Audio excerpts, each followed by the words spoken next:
Hello and welcome back to the Checkpoint Reach podcast. I'm your host Luke Eldon. As ever, I'm joined by my fellow gamers and friends, Sud and Perks. How you doing, guys? I'm okay. How are you? I'm good this so week. matter of fact. This is such a running joke now every week. I know. Wait, I have to speak first, obviously, and say how I am. And you That's always clearly the say most good. important thing. But now you're bottling it and saying you're only okay. Well, okay, I Yeah. can't really lose, can I? Because then it's like, well, is he okay or is he not? Because it's like, when people say they're okay, that usually means they're not doing terribly, but they're not doing great either. So you hinting They're to dead the inside, audience though. that you're not doing okay. No, I am. I'm doing fine, but it's Needs a not therapist. I'm concerned. I don't know. Yeah. It's not like I'm ecstatic or something, but I'm also not sad. Hey, you should always be So, ecstatic just- on podcast just- day. Yeah, that's true. But it's just kind of neutral. So, that's a good way to be, isn't it? Yeah. Oh, Neutral? I'm glad you're neutral and okay. So- How about you, Perks? What about you? I'm fine. Another neutral. There you go. Jeez. Yeah. No one wants to rock the boat. I'll rock it. I'm good. Go on then. So there you go. He's good. One of He's us has to good. say it. Like you said, it's a running joke. Yeah, exactly. One of us is always good. Usually you.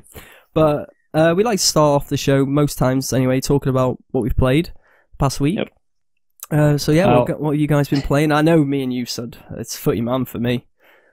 Yeah. Well, Footy Man, and I did see. I'm not looking forward to what you say about it. I don't know. I've got a bad feeling, but I know you started something else as well, didn't you, this week? Oh yes, Death Stranding. Yes, of course. So, well, I think we should start with Perks though, because I don't know. I just feel like we should start with Perks. Mine's just quick and out of the way Yeah. straight away. I've been back on the Destiny train and I've given up on FIFA 20. So That's it. that's pretty much Is how that it? Are you things are done going to forever? be. Traded in? Yeah. No, I mean, if I could trade it in, I would. It's the digital download version, isn't it? So I that, forgot, unfortunately, lives on. But I haven't uninstalled it yet. But I it's kind of coming. hit that wall where I just it's think, gotta be like, done. I know there's still, like, what is it, 10 months or something until the next football game comes out, but man, I'm just done with it. Like, I don't feel like I've got anything else to go for. The weekly rewards and stuff, they've reached a point where I just think it doesn't really enhance my enjoyment of the game. Why don't you take a break and play some PES? Get some PES is on Yeah, I Game was Pass, gonna isn't say. it? Might I was be going a to say, good time. I think you should give it a go. I probably will. PES is This is good. probably the time in like a week or two that I'll go to PES the same way I Yeah. did last year, just to freshen things up for a while. So yeah, that's probably a good idea. Yeah, I think as well, definitely is. well, you like Ultimate Team, don't you? Obviously, like to a certain extent. So I think my club, it's not as good as Ultimate Team in some ways, obviously, as we all know, but there is certain ways I prefer my club. Like, you seem to be able to get a good team together quicker and stuff like that, which is Oh always yeah, like, good. for sure. That's what I noticed last year when I went to it. It took me like a week, and I already had a team Yeah. that was arguably better than the team that I'd Yeah. amassed in FIFA. So if you want, it definitely like, has its pros. I don't think it's like a long-term solution, but I think a game you can play for like a month, you know? something Yeah, like that. I'll Nice. pick it. Well, I say I'll pick it up. I'll download it eventually. Yeah, from now that definitely it's on worth it. Game Pass, and yeah, that might be my football fix for the next 9 or 10 months. Yeah, Yeah. I definitely recommend it. It is a good game. I'm enjoying it. Yeah, definitely. Another football game though I am enjoying is me and Sud have a Football Manager save 2020. Yeah. Watford and Everton. Well, we're in 2022. Big teams. now. Big Aren't we? teams. Yes, I think God, it's 22. I've just realised as well, we're coming up to the World Cup in the game. We are. Oh no, it'll be in winter, won't it? On the game, I assume. Well, Which unless would be they take it interesting. off Qatar, I'm not sure. They might have Yeah. in the game. But, That'll actually make the game quite different if we have a big break in the middle of the season. I'm really looking forward to seeing that. yeah, well, our squads should be able to cope with it. I don't think many are going. No, yeah, we'll have a few, won't we? But probably not loads. Yeah, Well, I think I've got a few going. I've had a rough first 2 years in the Everton job. Well, you've done better though, haven't you? Now you have improved. Yeah, since I This took season. off that my manager was a Liverpool fan. Yeah, that's so weird. I mean, that actually has made a difference. So stupid. It seems. It does seem to have made a difference. So, but I hey, we put together a great deal. Well, The one and only I was deal. thinking that at first, but towards the end of the season, he's actually. I think I've just sold him. So Who was it? I traded Gabamin and 7 million for Decore. Yeah, yeah. And Decore I mean, has to been be class honest, for me. So Well, I know I've who got to got the say, better deal there. well, yeah, but to be fair, you might think that's a silly deal on my behalf, but you were witness to this as well. He wasn't good for me, was he? Really, he didn't really do anything for me. He wasn't doing very well for you, but No. I saw. I had better options. I had a gap in my team where he would fill nicely. Yeah.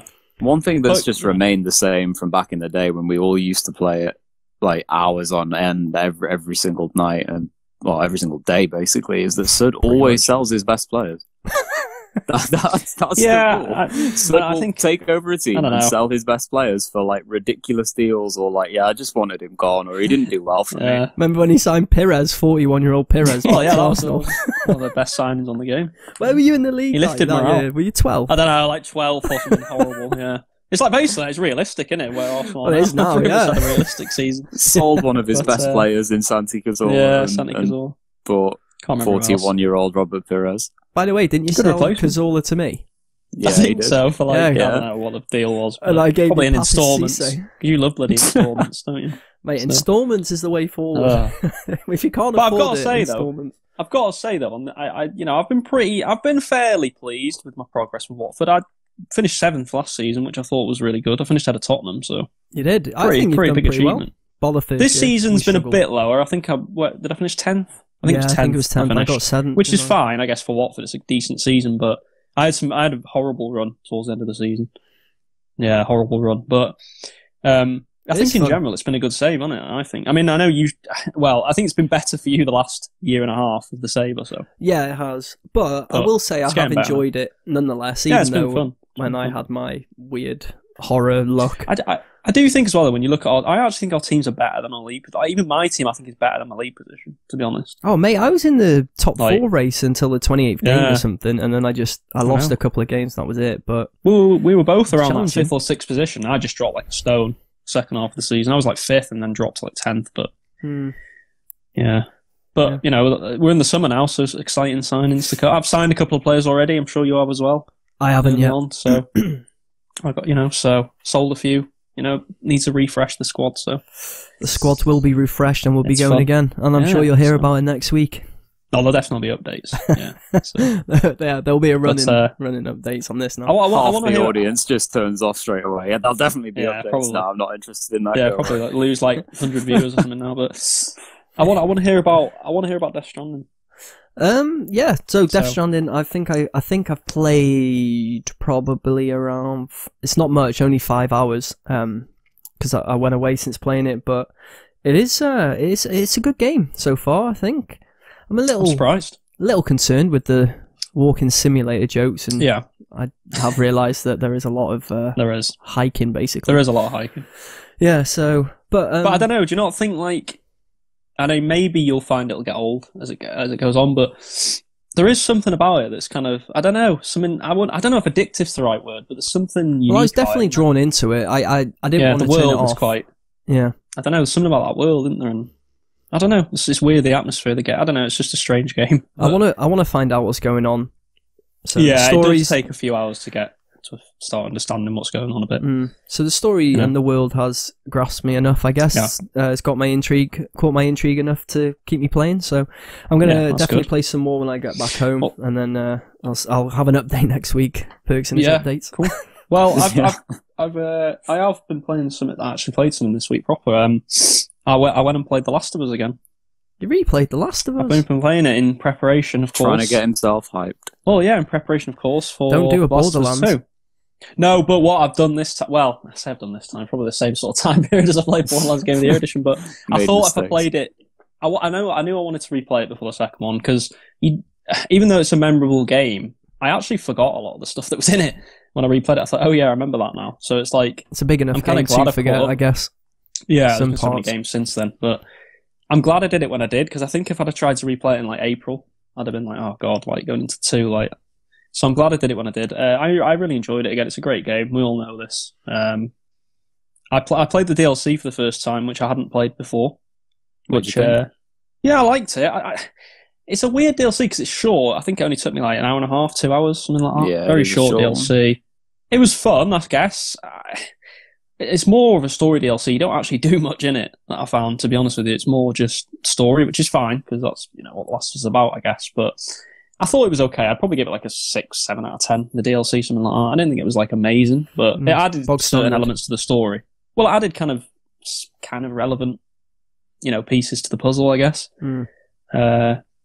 Especially with kind of, I guess, a bit of a spoiler, but that ridiculous part in the game where sort of Joel, how Ellie apparently manages to drag Joel around when he's half dead. I mean, I always felt that was a bit. I don't know if you thought that, but it's playing. I always thought that was a bit of a loophole in the game. I was like, how on earth would this 5-stone 13-year-old superhuman Ellie? Yeah, but you can check back in the Checkpoint Reach podcast archives for that. But I guess it did add a little bit more to that and stuff like that. So yeah, I enjoyed it. The game itself is, it's a great game to replay. It's such a replayable game anyway. I really enjoyed it. So Last of Us 2, obviously, it's got me a little bit more hype for that. So. Yeah, good times. That is good times. But we'll start with our first topic of the day that isn't good times, for some people anyway. And that's PlayStation will not be at E3 2020, Sony says. Sony has announced that it will once again be skipping E3. This is the second year in a row the company has opted out of appearing at one of the biggest video games events of the year. IGN contacted Entertainment Software Association, the ESA, which runs E3 every year for a statement regarding Sony's absence. The ESA said in their statement, E3 is a signature event celebrating the video game industry and showcasing the people, brands and innovations redefining entertainment, loved by billions of people around the world. E3 2020 will be an exciting high-energy show featuring new experiences, partners, exhibitor spaces, activations and programming that will entertain new and veteran attendees alike. No mention of Sony, but no, although PR spins on there. Yeah. I mean, they're not going to mention them directly, I guess. They don't want to kind of... don't want to kind of highlight... They can do that. No. They also don't want to highlight, like, their sort of... I don't know what to say. Not their fault, is it, they're not going, but they don't want to be saying, like, one of the biggest players isn't going. Like, it just doesn't look good for them. That is a bad PR, yeah. So, yeah, you don't want to highlight that. You're trying to avoid that best you can. They're going to put a positive spin on it, I guess. But yeah, I think I'm actually not that shocked, to be honest. I don't know if you're massively shocked that they're not going. They didn't go last year, so I guess... Well, I was just going to ask the question if anyone was actually surprised by this. I think it would have been an actual surprise if they were going this year, because their non-attendance last year didn't affect them in a negative way. No, so I think more of the same. The only reason why some people might view it as more of a shock is because it's console release year, and usually you'd think, they'd be at everything, because they're releasing a new console. But I guess nowadays things don't really work like that anyway. People have their own shows nowadays to announce things most of the time. E3, as we all know, E3 is probably slowly dying, isn't it, really? Yeah. It's nowhere near as good as it used to be. Trying to move away from it, like you highlighted, with their own conventions, basically. And even from, like, I don't know about... I mean, I'm sure if you went, it'd still be really fun. I'd love to go myself. But I think from watching it, when we watch the comment, they're not as good as they used to be, are they? They're fine. They're fun to watch. I enjoy them. Is that because of how old we are? I was just going to say that probably does make a difference. And we've seen so many of them now. They're not as surprising. Like, back in, like, sort of 2009, 2010, we'd hardly watched E3 before, so it was like, this is a new thing for us. Yeah, and I know they say all the new things they mention, we're not going to experience it because we're not there. So when we're watching it, it's still the same old to us, isn't it? Yeah.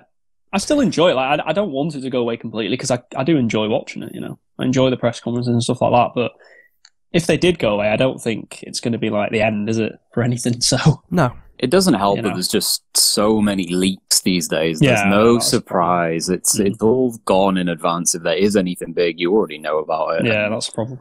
These days, you just can't keep stuff like that under wraps, apparently. So Same happened with Star Wars.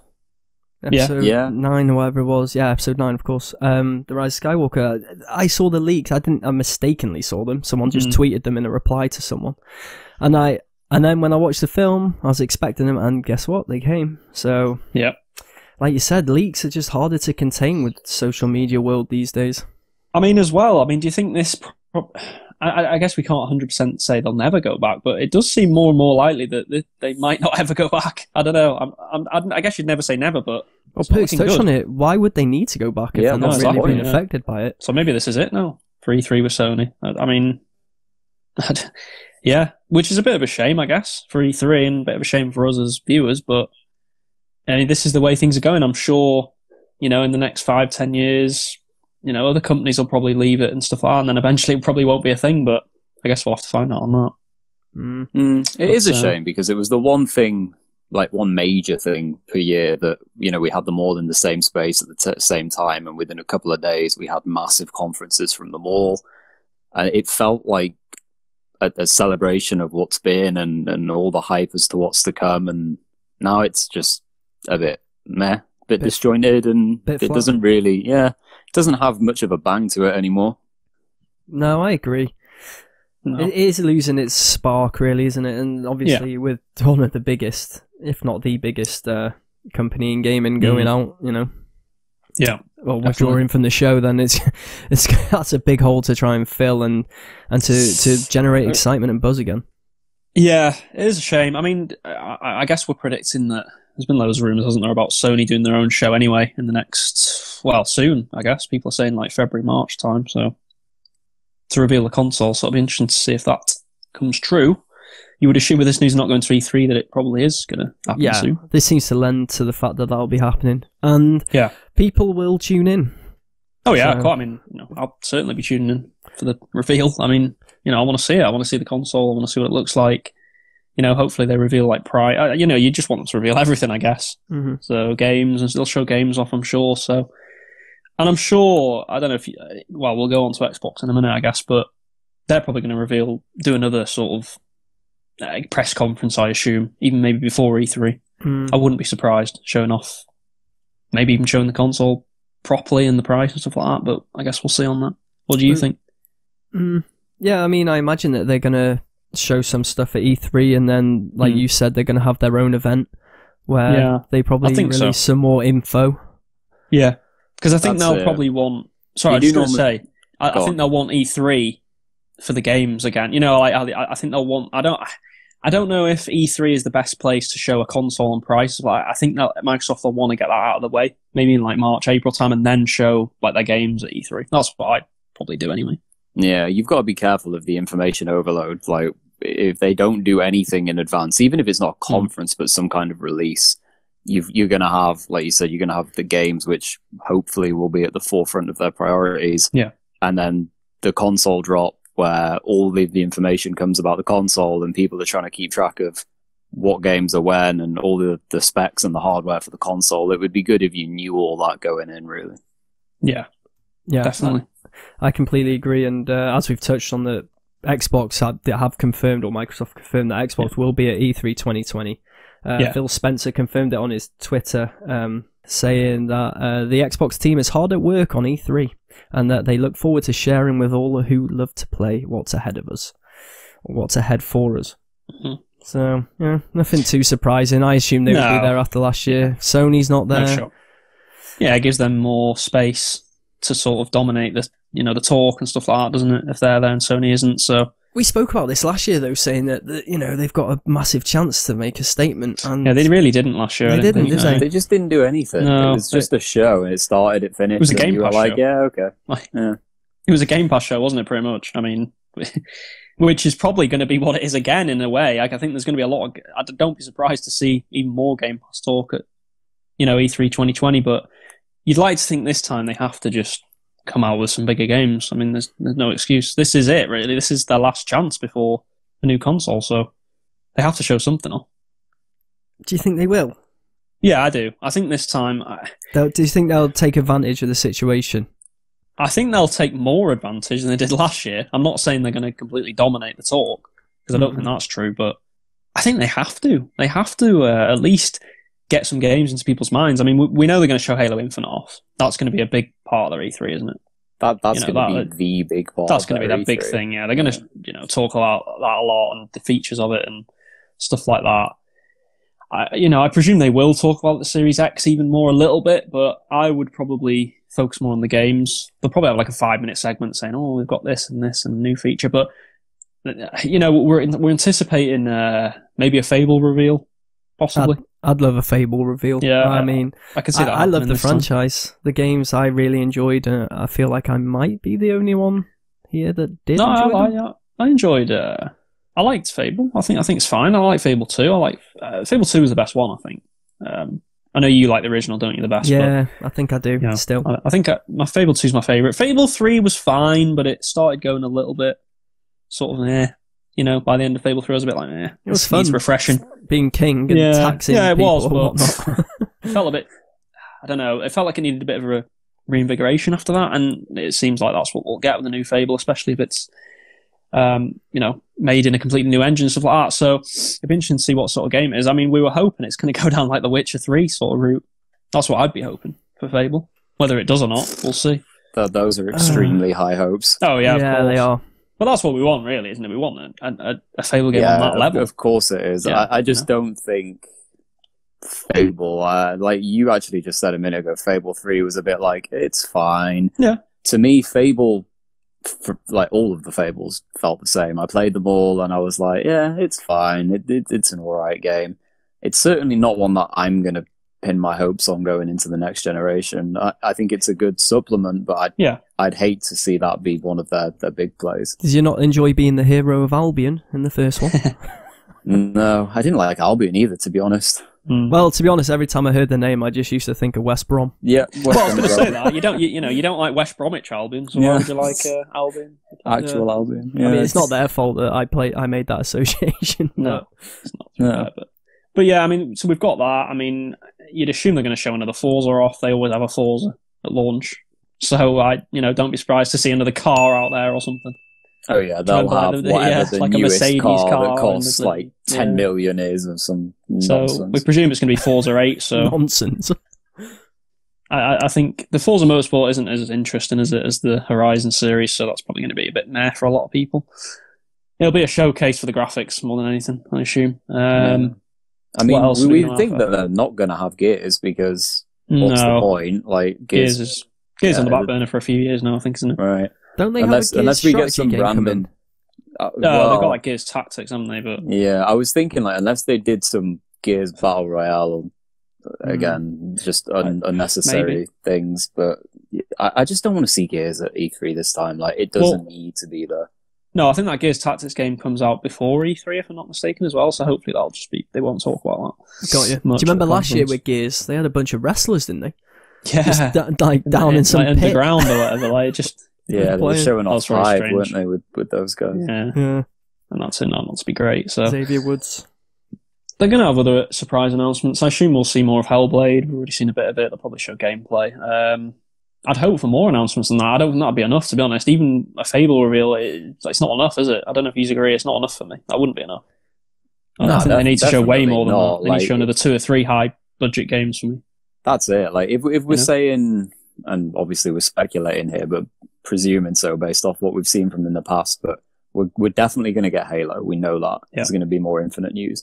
Like you just said, Forza is just the biggest given you can imagine. Yeah. Fable is a rumor. It's likely, though, isn't it? Yeah, I think it's likely. Will probably be that. And we know we're going to see more of Hellblade because it was the best thing that they've shown in recent times. Yeah. That is like, okay. Not enough. They need like another, for me, like 2 more Hellblades, 2 more games that we're not really expecting to look quadruple A in their own words. Hit us with it. This is the big time. And if it's just another conference like last year where you watch it and think, what was the point in that? Missed opportunity. It'd be a massively missed opportunity. Yeah, but they might have a load of world exclusives. It's Cyberpunk out before. God, no, Cyberpunk's out before E3, isn't it? Yeah, it is. It is so they might have some Cyberpunk like DLC or. I hope not. I hate stuff like that at conferences. I hate stuff like. Okay, I guess Cyberpunk's a big game, but I can't be bothered seeing like, Ori and the Will o' the Wisp DLC, or like, do you know what I mean? I can't be bothered like indie. I don't want to see anything like that. I just, it's like, it's fine. There's a time and a place for things like that, but not on E3 for me. So I want to be seeing big blockbuster games. So if they've got the games, now is the time. This is the year if there ever was one. I don't think I think we're going to be disappointed. Oh, I'm forever disappointed with Microsoft at E3. I'm ready to have about 50 world exclusives thrown at me and me not care about. Only care about like 2 or something. Yeah, likewise. That's the problem. But I'd be interested to see. They'll have a lot of third-party games, won't they, as well, obviously? Yeah. There'll be a lot of third-party new games, which will be exciting, but they'll be on both consoles, so it's kind of like, well, it doesn't really matter that much for them. They need to show their games. So it's such a waste to do that. I think you've got to show some third-party games off, obviously. No one's saying that, but I think an E3 conference, your own show should be focused mainly around your own games. Yeah, exactly. That's, throw some third-party ones in there. Obviously, everyone does that, but focus on your own games. Well, we know one thing that we won't be seeing, and that's Xbox won't have Series X exclusives for at least a year. Yeah. So this is our second topic of the day. Microsoft announcing the upcoming Series X won't launch with exclusive games. Instead, any new title will be playable on the Series X. Oh, sorry. Any new title playable on the Series X will also be playable on an older Xbox One consoles. Yep. Which, in the statement they say about the family, they mention the family of consoles again, that Perks does not like. Don't think any of us like that term, really. I don't know, man. I've watched a few videos on this and trying to get different perceptions from fans and developers and media outlets and stuff, and everyone seems to have a different opinion. Like the general consensus is that this is great news for the consumer because you get to play all the new stuff and you don't need to spend a penny on upgrading your console. But that just devalues the new console. Why would you buy the new console? That's the thing. You wouldn't. And a lot of people, or at least what I can garner from a lot of the YouTube videos I've watched, a lot of people are saying, great, I'm just going to buy a PS5. Yep. I'll keep my Xbox One S and I'll buy a PS5. So this is what I said in last week's podcast. I was tempted to buy a PS5 and an just Xbox play the games One. on... because an Xbox One X or something, because then you could just play... I mean, it's... I don't know. I, to be honest, I guess it's funny how people are making a lot of videos on this. I understand why, but I don't know why people are that shocked. Like, isn't this kind of what's been rumored for a long time that they're going to do this? Yeah, at least for the first year or two. Last week, like Luke just said, we spoke last week loosely because we weren't 100% sure, but now we've got the direct confirmation, and now it feels a bit more. Well, it is more real. Well, what are you going to do, Perks? Because I know you were going to buy the new Xbox, but now. Yeah, obviously this puts you in a more difficult situation because you don't like the way they're going with this. No, I don't like the way they're going with it. I feel like I'm a bit too much invested in the Xbox ecosystem to just jump out now. But I will say this, if there was a time for me to be doing it, or someone like me to be doing it, this is the time, or this is the year at least, because would you I'm say not really missing out by keeping what I have now. And well, that's what I was going to say. Yeah, are you actually is part of you even tempted to be like, well, all right, I won't just upgrade for the first year or two then, because I'm going to be able to play Halo Infinite on my X. I'm going to be able to play Hellblade 2 on my X. I'll be able to play probably the next Fable or whatever it is. Does it not make you more sort of like, well, maybe I'll just, maybe the urge at the time, maybe the urge in the winter will make you buy the new one, but must be part of you tempted to be like, you know what, I'll just stick with what I've got and save money. Yeah, that is that's like you said, that is literally the temptation. Yeah. On the flip side, you're a hardcore gamer. It is you hard want to the resist. newest stuff right there, right then, and as soon as it comes out, you're like, I must have it. But, I mean, the reality is that, and this was my big issue with it, is that games, whether they would openly admit it or not, games are going to get held back because they have to, work properly on the older systems, and with that comes limitations. It's not as easy as to just say, here's the new console, here are the new games for it, and that's what PlayStation are going to offer, and they're not going to hold developers back or put up walls. Loosely people will say things like, oh, it doesn't matter, they'll just run them in different resolutions or lock them to different frame rates, but there's a lot more to it than that. And I don't want to see the Series X come out and think, why the hell is this game not running at 60 FPS? Because it had to be contained at a certain level to accommodate backwards compat. That to me, as a hardcore gamer, that's just crap. I hate that thought.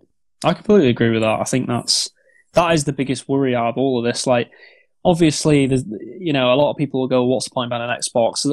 I can already, I don't know if I can already see the narrative, what it's going to be. I already know what the narrative is going to be. It's going to be, the Xbox, by all accounts, looks as if it's going to be very, very powerful. No doubt about that. I'm not doubting that. It looks like it's going to be definitely the most. It looks like it's going to be a lot more powerful, to be honest, than the PS5, if we believe the rumors. But the narrative for me is going to be, we all know power doesn't really matter anymore.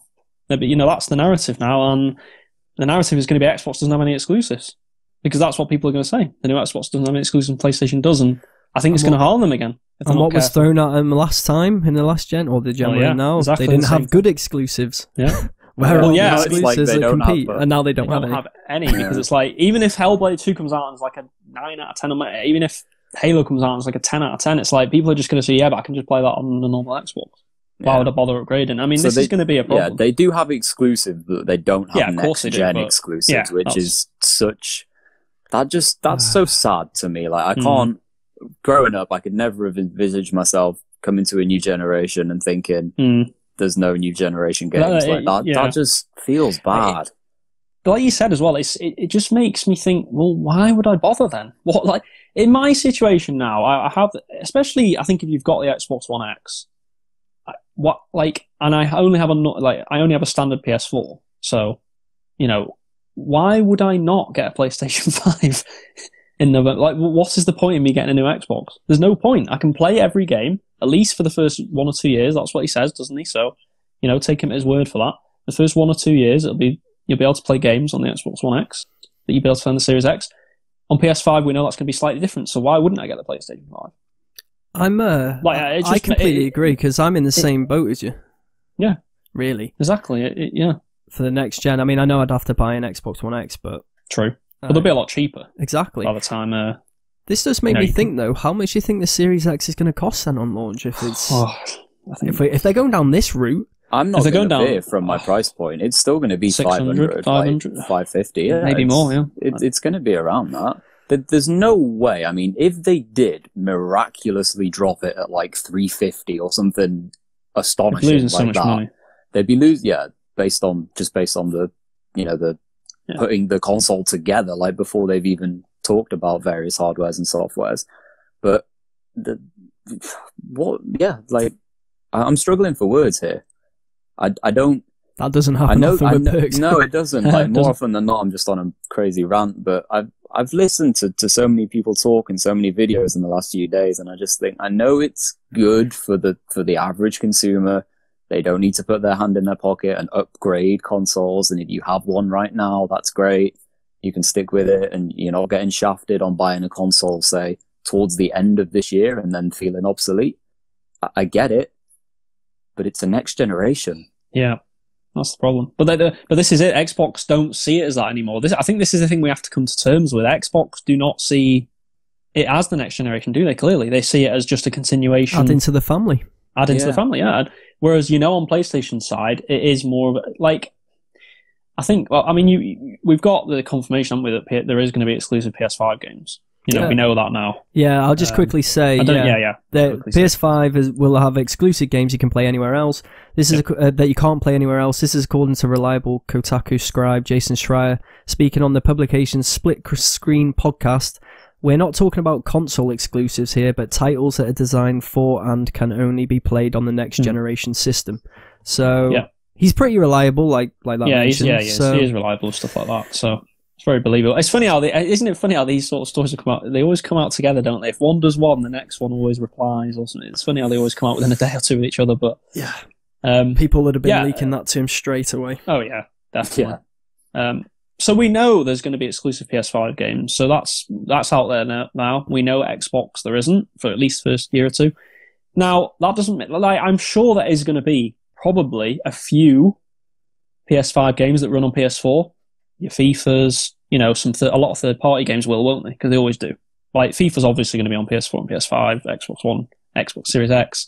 I wouldn't even be surprised if there's, like, a game like... I'm trying to think again. Ratchet & Clank. Like, the next Ratchet & Clank game. Wouldn't shock me if it's on PS4 and PS5. Because it kind of makes sense, in a way. Because it's a more casual game and stuff like that. But for a fact, they're big, massive blockbuster titles. Horizon Zero Dawn 2, God of War 2 games like that. They are not going to be on PS4. No way. Not a chance. Like, they're not.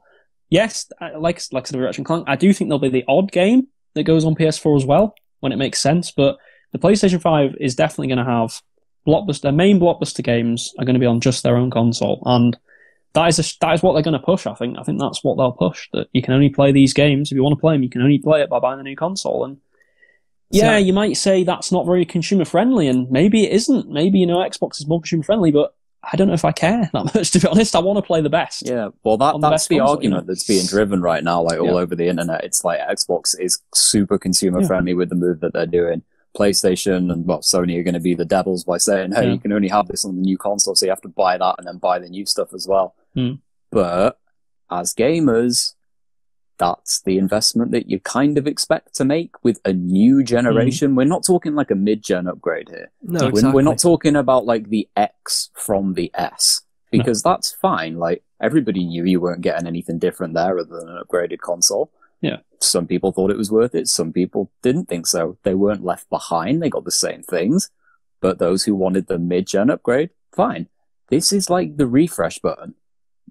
As a gamer, I expect to have to buy the new console to play the new biggest titles. I just, even though I'm a massive Xbox fan, like, I mean, I would never dream of saying that I was going to get a PS5 maybe a year or so ago, but now it's like, I still don't think I will, but I feel conflicted, like, to have to spend so much money on a new console where I know I'm not getting anything new. Is it more like 60-40 now? Yeah, maybe around that.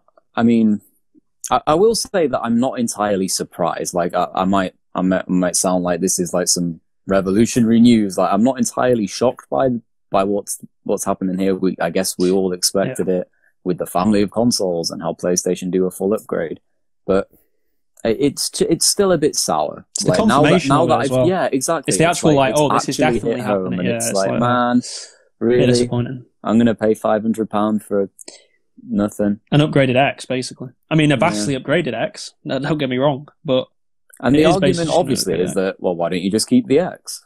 Well, that was my argument. That's what my question was at the start. Like, do you see it as maybe that's what you'll do now? But that's like not just for me. Like, that's for everybody. A lot of people, it's like, why don't you just keep the S? Why don't you just keep the X? And I think a lot of people would be like, yeah, great. Financially, it's not viable for me to upgrade. No. Fine.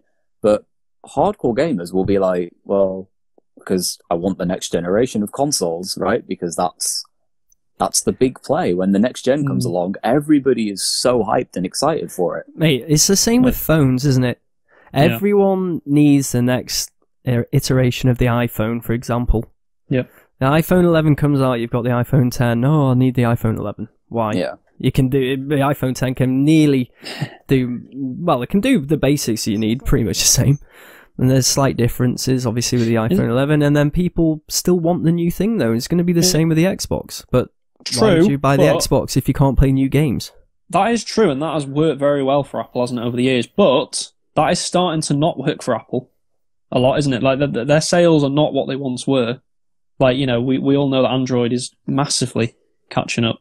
Oh, it's taken over. Overtook it. It's overtook it. Yeah, exactly. It has taken We know over. that iPhone is no longer the number one. It used to be the number one, didn't it? For a decade almost. The number one phone, pretty much. I'm not actually sure. No, it was close to that. Yeah, but now, you can throw the same, though, with Samsung, can't you? Then Samsung, Galaxy, whatever. They're all the same now, yeah. That's true. Every upgrade. And it's the same with the Xbox. It's diminishing returns, though. Every time it happens, I think it gets more and more diminished, the returns. And eventually it'll collapse. But see, I understand that from like a phone perspective. Yeah. If we use the iPhone example, it's essentially every year, isn't it? There's a new model. Pretty much. That is like horrendous business practice. That is just killing your consumers and shafting them for as much money as you can every single year. That's bad, and Apple should be criticized for that, and rightly they've been overtaken. We don't get new consoles every year. No. It's not like Sony and Microsoft sit there and it's PlayStation 5 in 2020, and then in 2021 it's PlayStation 6. Like, that doesn't happen. They're years and years and years apart. I don't mind, say, for example, paying £500 in 2020 and then paying another £500 in 2024 or 2025. That, to me, is the investment over those years. I don't mind that. It's not a yearly thing. Yeah, what I was trying to make the point of more so was the consumer mindset.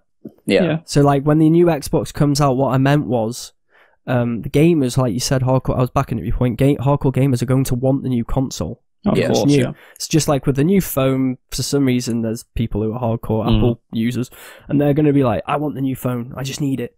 It's going to be same with the Xbox, and then I was backing up your point, though, like, but there's no new games, no new exclusives that can only be played just on the next gen. Well, that's baffling to me. That marketing choice or, decision made within Microsoft is, baffling. It's the only word that comes to mind. Well, I mean, it's slightly going off on this point, but what do you guys think about the whole power debate then? I mean, in terms of, do you think that will matter if the rumored, we don't know 100%, but if the rumored Xbox is a lot more powerful than the PlayStation 5? I mean, we're talking, there was rumours the Xbox was going to be 12 teraflops compared to the PS5's 9.4, which I don't know how much of a difference that actually is because I'm not very tech savvy. It sounds like a decent. Yeah, but you're going to have to be waiting over a year to utilise it. Specs. Yeah, I mean, I guess third-party games are going to probably run better then on Xbox, but does that even matter? That's my point. Don't you actually care that much? Because personally, I don't know if I care really that much. Because it's not like they're going to look like crap or something on the PS5. Do you know what I mean? Like, I only care when it starts to make a difference. Like when it's a real difference. I'm not talking about like a little thing here that you can't notice. If you said to me, right, it makes the difference between every game being native 4K and locked at 60 FPS and there's no deviation from that, that is a big play. Yeah, if you can make that kind of promise. If you can't, and it's just negligible, the difference between say 9.4 and 12, whatever it turns out to be, I'm like you. Like I'm not sure what restrictions will the PlayStation run into in comparison. Like what's the limit at which that tech becomes negligible? And I don't think we'll really know that until we start to see the proof firsthand. Well, yeah, because I was just thinking in terms of when I look at a console, power's all well and good, but you I look care back at about history. games, mate. Look at PS2. Look at PS2. The least powerful console out of all of them. The Xbox was way more powerful than the PS2, as was the GameCube. But the PS2 battered them both because it had the games. I mean, it's simple as that. PS3 360 was more even generation, really. There wasn't too much power difference between them. We look at PS4, Xbox One. I mean, all right, to be fair, PS4 originally was a tad more powerful than the Xbox One. Wasn't much difference, really. And then, the X came out in the Pro, and it's like, the X is more powerful, but did people really care that much? I just don't know if they did, and we touched on it last week. It's games, that's what matters, I think. We touched on it last week. I mentioned power, and I said I feel like that is on the decline, people caring as much as they used to. Because, like Perk said, at the end of the day, there's not much difference at the moment. No, there isn't. There'd have to be a massive contrast for people to start caring again. There would have to be an enhancement that is there in front of you. Like I said, native 4K, 60 FPS, locked across all titles on that console. People would be like, okay, that's something tangible that I can have and see. If you can't reach that kind of limit with it, then I don't know, like what else? It loses less impact in the debate, doesn't it? Yeah. But like what I mean is, even if it is true and it is way more powerful, and even if, say, third-party games, I don't know, I'm trying to think of an example, like FIFA. I mean, FIFA will probably run at 60 for both of them because it's probably not a hard game to run at that anyway. But a game like that, say if the Xbox ran it at native 4K 60, but the PS4 ran it at, I don't know, what do they call it, like checkerboard 4K and 60? Does it really matter? I just, like, I don't know if it does. That's what I'm saying. Like, I don't know if I would care that much. Because it's not like I'm going to have an Xbox next to me anyway. It's not like I'm going to be comparing side by side. I'm not going to know. You know, like, I don't, unless it's literally a difference where one runs at like 10 frames per second and one runs at 60, then you go, well, that's ridiculous. It's not happening. But that's not going to happen. The PS5, it's still going to run them at a good rate no matter what. Like, we always see these side-by-side videos anyway. Like IGN put, here's the PS4 Pro and the Xbox One X running side-by-side, and I look at it half the time, I'm like, I don't even notice anything, really. Yeah, and then you get the people in the comments who are saying, like, oh my god, I can't believe how much better it looks on PS4 or on Xbox. Like, really? And why does power affect the game anyway? Like, it does affect the game in terms of frame rate, so it doesn't affect the enjoyment of the game in terms of the story or how good the gunplay is or how good the role-playing is, if it's a role-playing, like, does it matter that much? That's what I'm saying. I'd rather have a console that had more games, more worthwhile blockbuster games. Well, put it this way, less powerful than the alternative. You went back to play Mass Effect 1 maybe a few months ago, maybe last year, I can't remember now. Last year, but you got more enjoyment out of that, probably, than any Xbox exclusive from this gen, didn't you? Probably. I mean, that's a bold thing to say, I guess, isn't it? But I think it's probably to say. Replaying the Mass Effect trilogy in back compat, I mean, yeah, probably. I mean, I like the Forza Horizon games. I think they're really solid, exclusives for Xbox. But yeah, I mean, yeah, probably. You're probably right. I did get more enjoyment out of replaying Mass Effect because they're timeless games, and that's what I want. We want Xbox to have games like that exclusively to its system. That's the point. That is the whole point of owning a console. If there wasn't exclusive games, we may as well have PCs or whatever. I don't like gaming on PC, but if there's no exclusives on the consoles, what would be the point in having a console? I'm crap on console gaming, lad. I don't want to be switching to PC. No, but you get my point, though. Like, a console is supposed to have exclusives to it. Like, or else what's the point? Like, I just hate how loose they've been as well. Like, we know, for example, we know it's a year minimum, but then I hate how they tacked on to the end of the sentence. It's like, a year or two. What do you mean a year or two? It's not like a month or two. It's not a week or two. An entire other year. Like, that could be midway through the gen by the time you even get an exclusive title. That's say if it is bizarre. 1 year. Worrying. Say if it is 1 year. To me, that's still too long. Like, it's still too long. Like, even if it was 6 months, it'd probably be too long, because it'd be like, well, yeah, but you got to start out strong. There's no point starting out with not having exclusives. Like, I don't know. I just don't understand the strategy. How long have they known that they're going to be bringing out this next-gen console? How have they not worked with studios to create games for on-release? I don't get it. They've obviously made the choice not to. Yeah, I mean, it's just their choice, isn't it, I guess? I mean, they have got new games that they're going to say, like Halo Infinite for Xbox Series X, plays best on Series X, and it will, obviously, but I can play it on my Xbox One, so it's not really... I'm sorry, it is a new game, it's just that's not a USB to say plays best on, like that. Well, they will say it. That's what they're going to say. That's a mid. That probably sells consoles in the tiniest margins. Like, I'll admit, like, I play with 1 or 2, and I literally mean 1 or 2 people who talk to me about power and differences in technologies. They love having the best possible thing. Yeah. Less than a handful of people. So maybe 1% of people will get swayed by having the world's most powerful console. It's not a big margin of people who are going to care, in my experience with the people that I play with regularly. And the thing is, with the exclusive debate as well, it's like, yeah, look, it's looking better for Xbox. I think we can all say that they're definitely, it's looking on the up for their studios. Like, you'd hope next gen they do deliver some blockbuster games. It is looking good. But I still trust Sony more with exclusive games. I just do, because their track record says it. It's there to see. For the last 10 years it's the money in the bank that we spoke about last week. Yep. Their late PS3 games were great. They're exclusives. And their early, even their early PS4 games, not as good as their later ones, but they're still solid games. Whereas you look at Xbox early on and even later on, they've not had any great exclusives. They've had a Forza Horizon for me, which is clearly their best exclusive. They're clearly the best exclusive they've got. Well, I know some people don't like racing games, but on a technical, I can AAA level, they're the best racing games out there. So they've got the racing down, but they don't have any other genre down for exclusives, and it's disappointing, but they are on the up, so we'll have to see, I guess. Halo looks like it could be amazing. We'll see.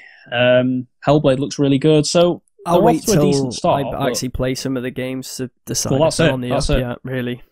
They've made right moves in terms of like acquiring more studios, and the footage they have released of Halo does look pretty decent, to be fair, even though I'm not a Halo fan. But yeah, it's just more hype on the Sony side. Proof will be in the pudding when you actually play the games, though. Horizon 2, I mean, especially me and you, I can't wait to play. That'll be amazing to play. Can't wait to play the sequel. God of War 2, I think will be really good. Spider-Man 2, of course. So, and there's far more than that, obviously, but it's just, they're games that you go, you kind of expect them to be good. Like, you just know they're going to be good. Like, I don't know. I don't expect anything less. Whereas on Xbox side, you just don't know what you're getting, do you? You really don't know what you're getting anymore. It's become a bit of a nasty habit, this, with Xbox and next gen. They seem to shoot themselves in the foot at the start of, well, last time, obviously, with the VRM, how you play games, and if you own them or what, and now this. I mean, and now you can't play any new games. This one is strange. I mean, I'm talking about it quite personally here, about how I feel about it, but for the masses, maybe this is a good move. I mean, they are being praised quite a bit for their approach. I don't have to like it to accept that other people will. I get it. If you want to purchase a console between now and the end of this year, you probably go for Xbox on the basis of you get new things. As long as you buy like an S or an X, for example, then you're okay. But even so, though, what would stop you from just buying a PS4 and catching up on all the great PS4 things you missed? Like, there's still great PS4 exclusives coming this year as well. It's you know what I mean? Like, it's cool Sony that they're not leaving people behind. Like, I'll say that it's cool that people aren't getting shafted if they adopt late. but that I don't know. For me personally, I don't like it. No. I respect what they're doing, but I don't like it. I guess it still that's smacks to my me as well summary. of they're in transition. It still smacks to me of they're still not quite ready, are they, to be on par with Sony, really, for me. They're still in a transition phase where they're not quite... I wouldn't say they're throwing things at the wall and seeing what sticks, but part of it does feel a bit like that to me. It's like, well, we're going to do this with Game Pass, we're going to do this with our console. It's like, see what works. And whereas Sony are just they're just carrying on with what they know has worked, and they're just sticking to it. They're just sticking with what they know, and I just wish Xbox was a little bit more like that sometimes, but I guess we'll see. I mean, what I would say as well is, talking about sort of next gen and things like that, but you have to remember, like I said, you have to remember as well, the PS4 still has great exclusives coming this year. Like, so they're pleasing their fans, aren't they? Yeah. Even this gen. Whereas Xbox, you go, what's coming out this year for Xbox? That Ori game, fine, that's cool for some people, but it's not really a massive blockbuster. It doesn't sell consoles. Halo, of course, at the end of the year, but that's 10, 11 months away, so it's still quite a while. So, yeah, it's an interesting time. See, I'll just finish. I always think that next-gen consoles should have next-gen games. Yeah. Otherwise, yeah, I can't go away from that way of thinking. Yeah. That I know that's just maybe just a small blanket statement, or a blanket statement, sorry. I mean, they'll market them games, won't they, as next gen? They'll go, well, Hellblade 2 is a next-gen game, and it technically is, but if you can play it on the original Xbox, it's a cross-gen game, isn't it, really? It's not technically a next-gen game if you can play it on the other console. It's a cross-generation game. I don't want cross. Yeah. It's great that more people get to experience the game, but it devalues, for me, the experience of the game and the console. It's like, yeah, what's the point? Great. Like, again, this is the argument. It's like you make a point and then you think, yeah, but it is great. Developers get to make a game that more people get to play, but it's devalued. But the family of consoles, mate. Yeah. I don't know. I think I will say this just to finish off my thoughts on it. I think this is going to be a real split in terms of what people are happy with or unhappy with between these two and how they're going forward. Yeah. I wouldn't like to call it, but I still think overall Sony are going to win this one. Well, I was going to say as my final thought, I think that's the thing, all this conjecture, all this talk, and I think what's going to end up happening is the PlayStation 5 is going to be another dominant console. Maybe not quite as dominant as PS4. I will say Xbox might catch up a little bit, but I still don't think they're going to be anywhere near Sony next gen. I really don't. That's my thoughts. I might be wrong. I always thought that would be the case, and now this kind of confirms it for me, personally. Yeah. I mean, we'll find out, won't we, as the years go by, so... We might be all wrong. Saying on this show, time will tell. Time will tell. We could be all wrong. Xbox might come out and absolutely dominate next year. I just don't see it. I just really don't see it with the evidence that's put in front of us. I'd be shocked, but you never know, like you said. It could happen. It depends. It depends on what the consumers want. It does. But anyway, let us know your thoughts in the comments below. Is this something you're happy with, or are you against it? And if you're listening to us on YouTube, please like, subscribe, and comment again. Comment, please, because that will help the channel to grow. It really does help. If you're listening to us on any audio devices, please leave a nice review. Again, pass on the podcast to your friends and family, and get the word out there for us, because we've had quite a nice bit of exposure of late, haven't we, guys? Yeah. Some of our Facebook videos and stuff, and we've had subs go up, so that's very nice, and it really does help getting it out there. Very positive. Yeah, it's been nice. It's nicely positive for a change. Yeah, exactly. But yeah, you can also follow the podcast on social media on Facebook, Instagram, and Twitter at ChetReachPod. You can also follow guys on social media. Where can people find you, Sud? So you can just find me on Twitter. It's at David10spud. Perks? I'm at JG Perks. And you can follow me on Twitter and Instagram at LEL3Ds at 9am for Instagram. Anyway, thanks for joining me as ever, guys. And thanks for joining you forever. Yep. Is that what I said? You went to say it. That would have been such a better end. Thanks for joining me forever. Forever. Yeah. Thanks for joining us forever, guys. So close. Yeah, well. Yeah, never stop listening, guys. Come on. Yeah, never. Constant loop of checkpoint reached in your ears.